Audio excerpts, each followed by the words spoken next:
especially with the way 2020 is going. The world is on edge tonight. Tragic death of NBA legend Kobe Bryant. From flames to flash floods. Coronavirus. COVID-19. All of Italy is going on lockdown. Officially announced that this is a global pandemic. The U.S. now has the highest number of COVID-19 related deaths in the world. It's like the apocalypse, actually. It's that bad. Most of us are more than happy to just snuggle into our quarantine state and just practice total escapism. However, every so often there will be a movie or a TV show based on actual events that is so good you'd swear the event itself was just begging to be put onto the silver screen. This is Houston. Say again, please. Houston, we have a problem. Hello, my lore lovers. I am Lindsay, aka November Pixie, and today I am counting down my top 5 list for movies or TV shows based on actual events. For this list, the work can be a profile on a person specifically or just an event itself. So with that in mind, here's my top 5 movies or TV shows based on actual events. Number 5, Iron-Jawed Angels. Everybody, whether you're a man, woman, will do themselves a world of good in watching this 2004 docu-pic about Alice Paul, Lucy Burns, and the rest of the National Women's Party and the 8-year saga it took for them to campaign for a constitutional amendment giving women the right to vote. It is truly a message in female empowerment. Watching everything they did from their campaign trail to silent protest, trial, and conviction, as well as a prison stint. I guarantee after watching it, no woman will ever take for granted the simple right to vote. Think of their choices for president.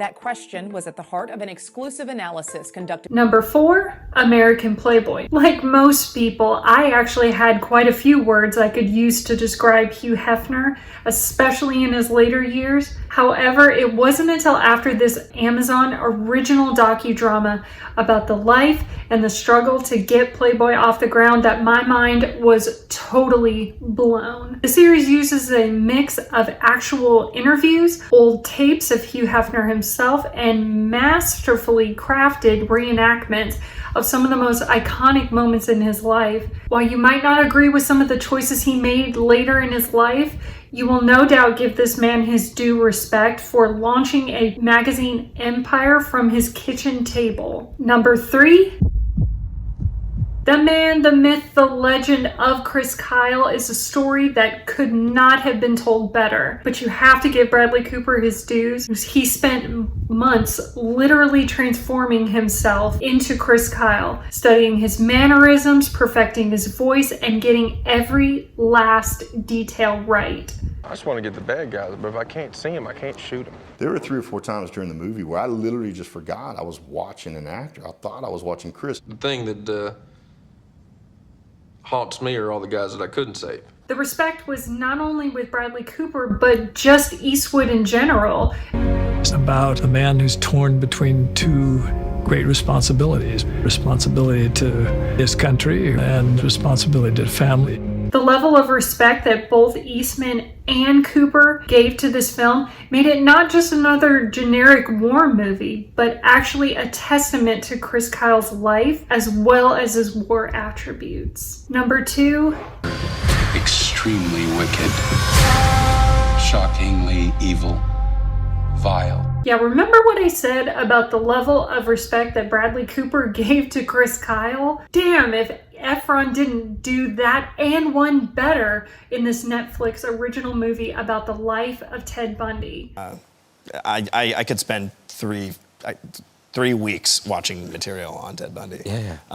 But after a while, I learned that I could pick up the basic things like mannerisms, certain tics and things like that, but I didn't want to make, you tread a fine line between doing an impersonation and a good one that just becomes an impersonation, and making a 3-dimensional character that your audience can associate with. So Now, I might be a little crazy, but I literally cannot get enough stuff about Ted Bundy. I have seen every movie, every TV show, every interview, and read every book about Ted Bundy that I can find. But this movie is just so well done. Not just the acting, but the attention to detail involving Ted Bundy's life, his capture, and his multiple escapes from jail. This movie was so good, I'll even forgive them for the fictional dramatized ending because everything else was that damn good. Now, before I get to number one, here are a couple honorable mentions. There's a storm inside of us.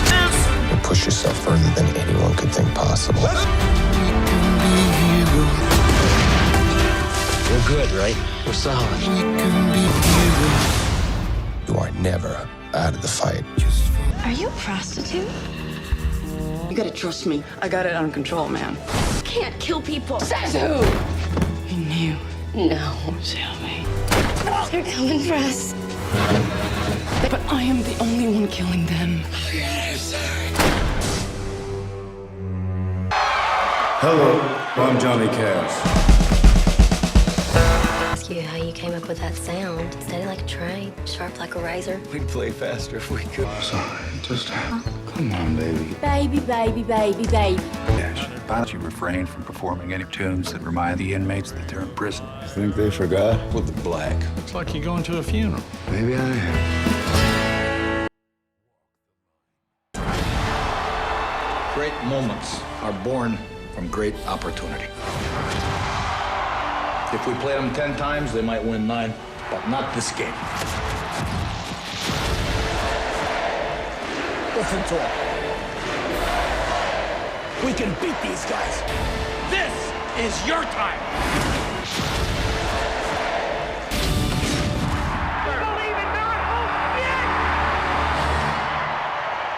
Now, as good as those films and television are, if you've seen my number one choice, it's pretty obvious why it's number one. Number one,